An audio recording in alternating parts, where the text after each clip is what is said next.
Hello everyone, কেমন আছেন? আশা করি ভালো আছেন। এটা আমাদের হচ্ছে নতুন মালদা। তো আমরা যাচ্ছি আজকে আমাদের বাড়ি, মানে আমার শ্বশুরবাড়ি। তো আপনাদেরকে আমি রাস্তাটা দেখাচ্ছি, আমাদের শ্বশুরবাড়ি যাওয়ার রাস্তা, যেখানে রয়েছে গ্রাম্য জায়গা। মালদা ঠিক, কিন্তু আমার বাড়িটা হচ্ছে একটা গ্রাম্য বাড়ি। তো আমাদের বাড়ি যাওয়ার রাস্তাটা পাবেন আপনারা মালদা সূর্যাপুর স্টেট ব্যাংকের পাশে। তো এটা আমাদের রাস্তা দেখতে পাচ্ছেন।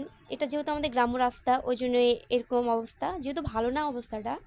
তাও কি করব, যেহেতু আমি বিয়ে করেছি এখানে আমাকে আসতে হবে। তো এটা আমাদের শ্বশুরবাড়ি। তো রাস্তাটা আপনারা দেখতে পাচ্ছেন কত খারাপ, অনেক খারাপ। এখানে আমাদের রয়েছে একটা রেলগেট। রেলগেটের পাশে রয়েছে অনেক সমস্যা, যেটা আপনার দেখাচ্ছি। রেলগেটটা সবতখন পড়ে থাকে। তো এখানে আমরা যখনই আসি না কেন, তখনই আমাদের রেলগেটটা পড়ে থাকে।